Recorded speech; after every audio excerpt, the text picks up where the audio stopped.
Давид седел на една поляна поред еден поток кој што тивко го наоѓал својот пат до огромното море. И додека водата тивко го барала својот пат, Давид гледал таа Божја убавина и во своите раце ја држал својата харфа која му била после Бога најверен пријател. Пред себе можел да види стадо овци кои биле на паша, кои му биле доверени од страна на неговиот татко. Чувај ги и вечер кога ќе се вратиш, сите да се наброи.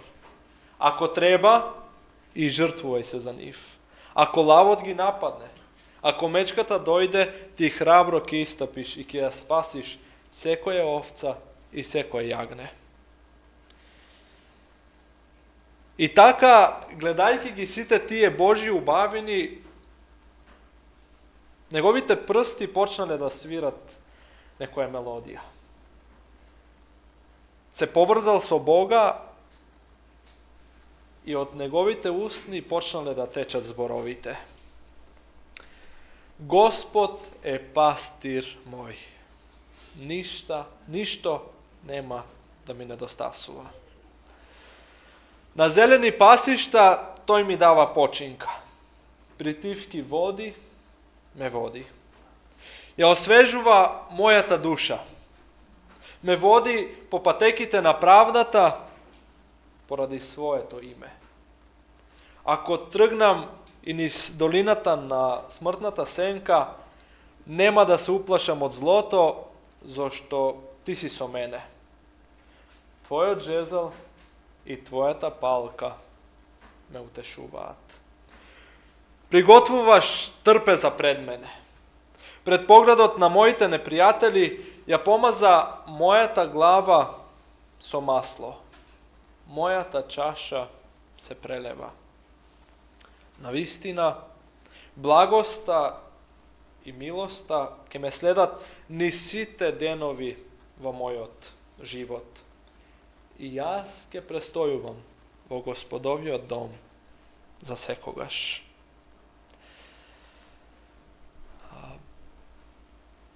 Мојата баба од мајка ми од страната била пастир во своите млади години, додека не се оженила за мојот дедо.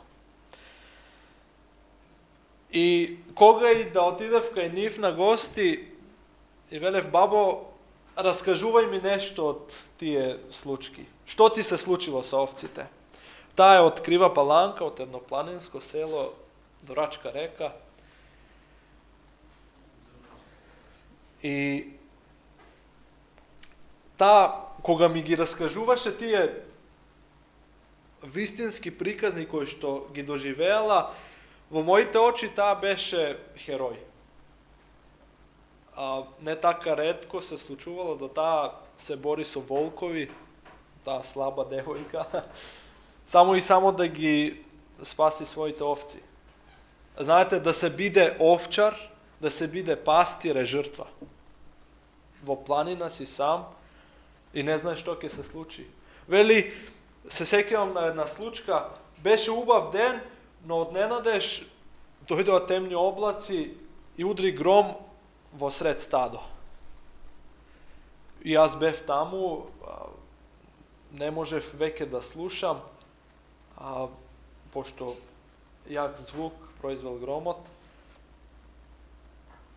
Неколку овци беа мртви, од громот почнаа да нивните стомаци да испукуваат, но вели, јас се извикав кон моите овци и ние се вративме дома.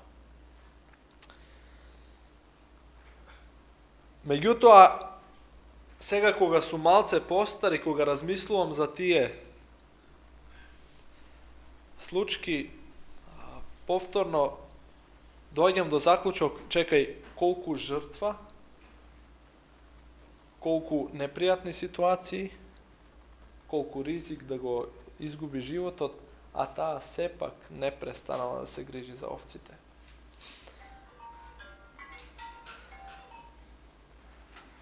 Пастирската служба е жртва. И да ние живееме во едно драстично друго време од тоа време во кое не баба ми туку, за разлика од баба ми од времето, а камоли од времето на Давида. Многу подруго време. И за да ги разбереме овие стихови од 23-тиот псалам, ние мора да влеземе во неговата кожа, во неговите чевли, да видиме што овие зборови значеле за него. Како тој ги доживувал тие зборови и зошто ги напишал. Зошто осетил потреба.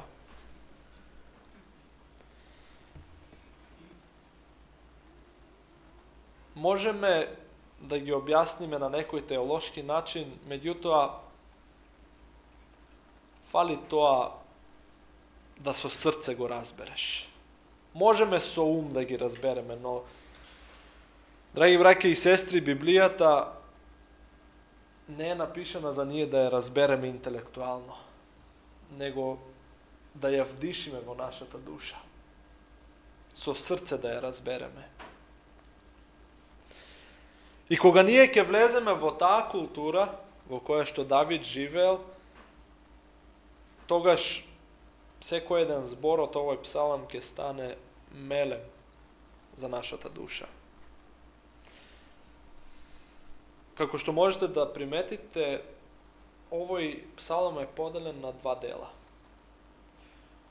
Давид гледа две слики и ги опишува. Прво, од 1 до 4 стих, владее метафората за пастир, кој опишува пастирот. Меѓутоа, 5 и 6 стих, како Давид да е вознесен горе на небото, ја опишува таа богата трпеза, тоа славење, кое ќе дојде до таа славна победа на крајот од времето. Но ајде да отидеме стих по стих и да го разложиме овој псалам. Како почнува овој псалам? Господ е пастир мој, ништо нема да ми недостасува.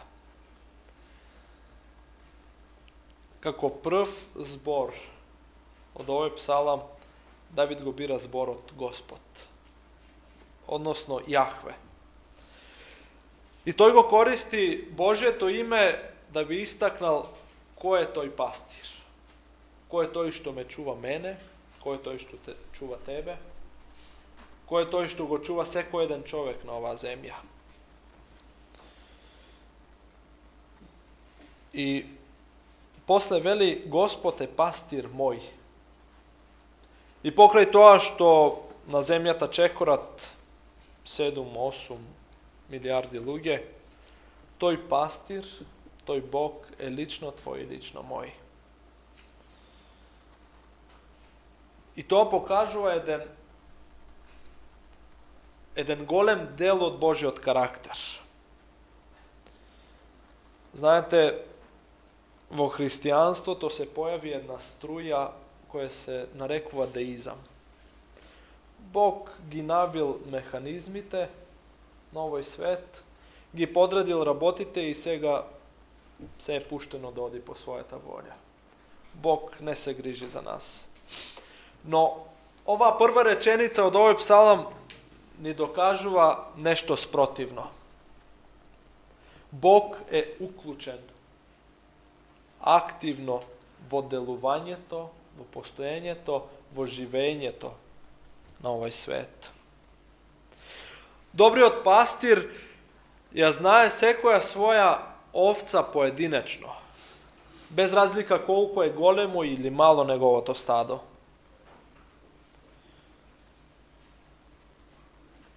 И како што реков, јас не сум имал прилика да имам свое стадо. Меѓутоа, од тие приказни кои што баба ми ги раскажуваше, сватив дека секоја овца има свој карактер, некој свој темперамент, некој своји проблеми, некое свое расположение. И секоја овца реагира на различен начин. Добриот пастир кој што е заинтересиран за неговите овци, ја знае секоја овца поединечно и го знае сето тоа. И тој непрестано се грижи за тие овци. На зелени пасишта тој ми дава починка. При тивки води ме води. Зелени паши и тивки води. Тие се двата клучни термини во овој стих. Добриот пастир знае каде се наоѓа добрата храна, најкорисната храна за неговото стадо. И тој таму ги води. И ако до сега мислевте дека твојот и мојот пастир не води на добар пат, после овој псалам можеме да бидеме сигурни дека тој не води на најдоброто место. И во оригиналот, во еврејската Библија, овде е искористен зборот рабац, што во дословна смисла на тој збор значи да легнеш на нешто, да се одмориш. Добриот пастир те води, знае дека си уморен. И тој те води на место каде што можеш да легнеш, да се одмориш, да се опуштиш.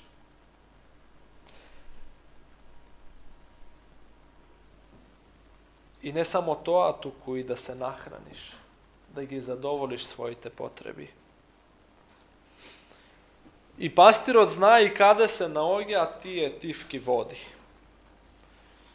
И кога стигнав до овој дел, морав да отворам да видам зошто баш тивки води. Овците не се баш добри пливачи. И ако пастирот ги однесе до брза вода, и таа додека пие вода, ако се подлизне, може да падне и да го изгуби својот живот.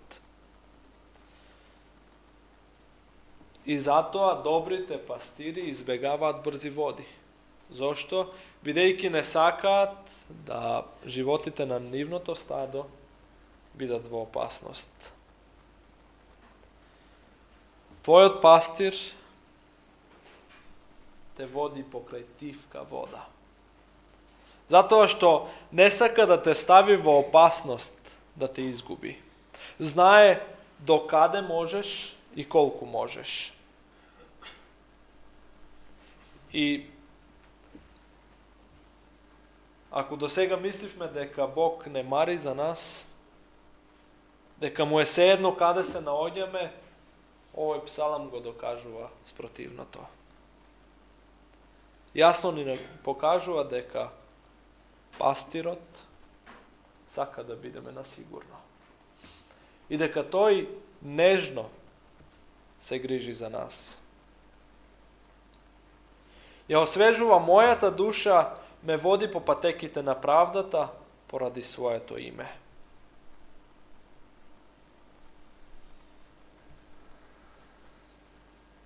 Ја освежува мојата душа и ме води по патеките на правдата. Овците карактерно се разликуваат од останатите животни. Тие се наивни, беспомошни и имаат потреба да некој непрестано се грижи за нив. Бидејќи ако некој не се грижи за нив, немаат некоја голема шанса да преживеат во овој суров свет. Грабливецот ќе ги демне и на крајот ќе ги изеде. И кога ќе ја погледнам овцата во тој 23 псалам кој има потреба од непрестана грижа за неизе, и кој ќе го погледнам човекот денес, а и човекот пред и 21 век, и дури и на почетокот, можам да видам дека имаме исти потреби. Ti i ja sami po sebe ne možemo u ovoj svet. Ti i ja imаме потреба да некој непрестано се грижи за нас. Да некој секое утро, може би неосетно, но го допре твоето и моето рамо и да каже: Александре, време е да станеш. Време е да ги отвориш своите очи. Бидејќи, ако не те чепне секое утро тој пастир, ти немаш сила да станеш. И добриот пастир не само што знае каде се наоѓаат тие тивки води и добрите паши, туку тој го знае и патот до таму. Тој ме води по патеките на правдата. И кога Давид ги изговара овие зборови, тие за него имаат голема длабочина. Бидејќи тој непрестано во својот живот чувствува како Божјата рака го води.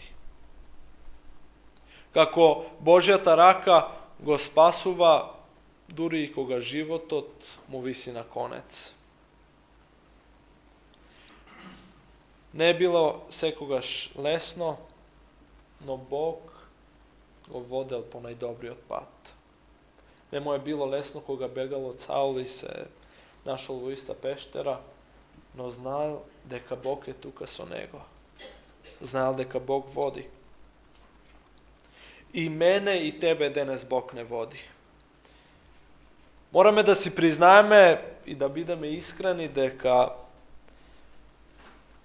тој пат по кој што Бог не води не е секогаш најлесен и најпривлечен. Меѓутоа, можеме со сигурност да кажеме тоа е најдобриот пат од сите останати. Зошто? Затоа што добриот пастир води. И ако денес чекориш по некој тесен пат, кој е исполнет со остри камења, со трња, а ти немаш чевли на своите нозе и сето тоа те боли и ти ствара рани, но знаеш и сигурен си дека Бог те води, тогаш биди сигурен дека на крајот од тој пат ќе се најдеш и ќе стигнеш на најдобрата дестинација. Зошто? Затоа што Бог те води. И еве, овој 4 стих го докажува тоа. Вели: ако тргнам и низ долината на смртната сенка, нема да се уплашам од злото. Зашто? Ти си со мене. Твојот жезл и твојата палка ме утешуваат. Што вели, ако тргнам долината на смртната сенка?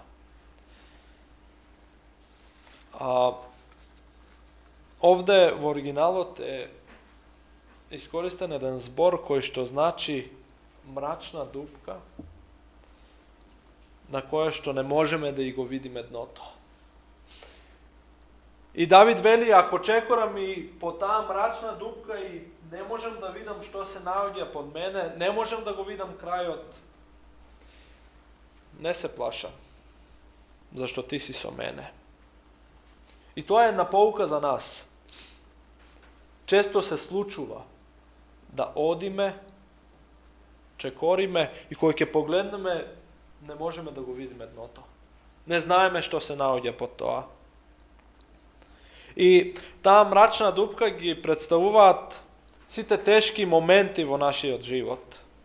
Кога сме уплашени, кога се тресеме од страф и остануваме без секој мир на овој свет, па дури и тогаш кога ја гледаме смртта очи во очи.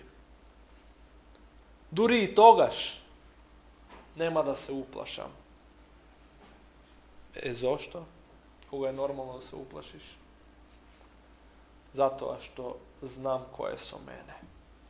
Затоа што знам дека добриот пастир кои ме водели на тие зелени пасишта и на тивки води, и кога било убаво, бил со мене, но и сега кога е тешко, тој повторно е со мене.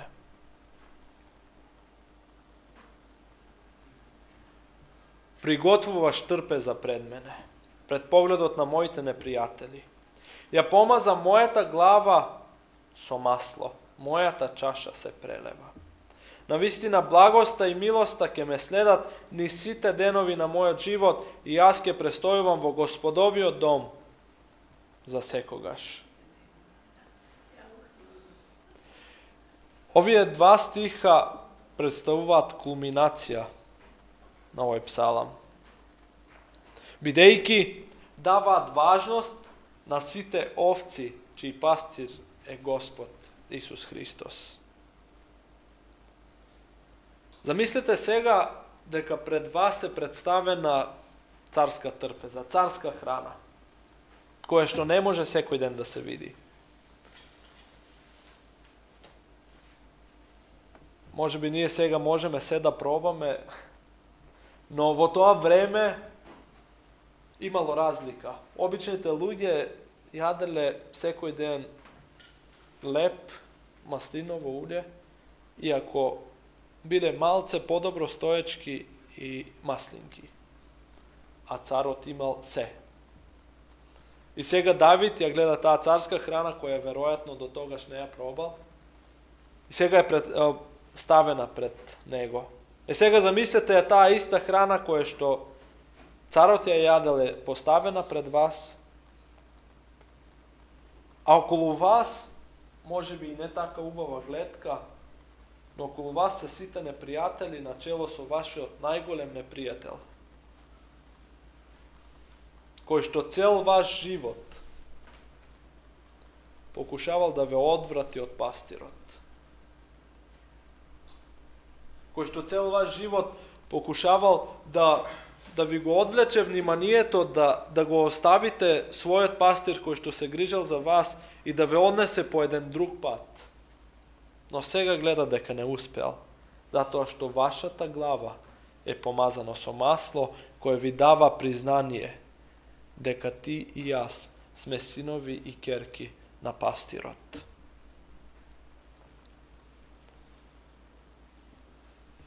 И тоа признавање дека сте синови и ќерки на пастирот го добивате само затоа што тој пастир непрестано се грижал за вас. Непрестано ве држал во своите раце кога вашите нозе биле слаби и не можеле да го продолжат патот. А зошто тоа пастирот го правил? Зошто од толку многу луѓе тој баш за мене и за тебе го прави тоа? Заради својата милост, заради својата добрина, заради својата љубов, до таа мера што го дал неговиот живот за тебе и за мене. И заради таа жртва, ти и јас ја имаме таа уникатна прилика да бидеме во Господовиот дом за секогаш. Во еден град се организирала поетска вечер. Меѓу многу други текстови, еден писател излегол и го изрецитирал баш овој псалам. И на крајот упатил еден повик. Кој сака да дојде и да ни го изрецитира од публиката овој псалам? Се јавил еден пастор во пензија и го изрецитирал тој из псалам. Меѓутоа, можело да се виде разлика во однесувањето на публиката кога тој текстописец го изрецитирал псалмот и кога пасторот во пензија го изрецитирал. Кога текстописецот завршил, имало овации, ракоплескање, а кога тој пастор го изрецитирал, била мртва тишина. Никој ништо не рекол. Еден пријател му придел и рекол, што е разликата? зошто толку голема разлика во реагирањето на публиката. И тој вели, јас познавам псалм за некој пастир, а тој стар господин го знае пастирот од тој псалам. Тој го доживел во својот живот тој пастир. Се прашувам, прво себе, а потоа и вас, дали ти и јас го познаваме пастирот од тој псалам? Дали ти и јас сме му дозволиле да тој пастир води, чува и благословува? Не знам што чувствувате сега. Не знам кои чувства преовладуваат во вашите срца. Не знам со какви се проблеми се соочувате. Не знам дали се осеќате прифатено или одбиено. Не знам дали сте осамени. Но ако сето ова денес го заборавиме, само едно да запамтиме. Пастирот од овој псалам не бил само пастир некаде во минатото, туку тој пастир е жив и денес. И тој пастир сака и тебе и мене да не води во животот. Единственото прашање е дали ќе прифатиш да те тој води. Амин.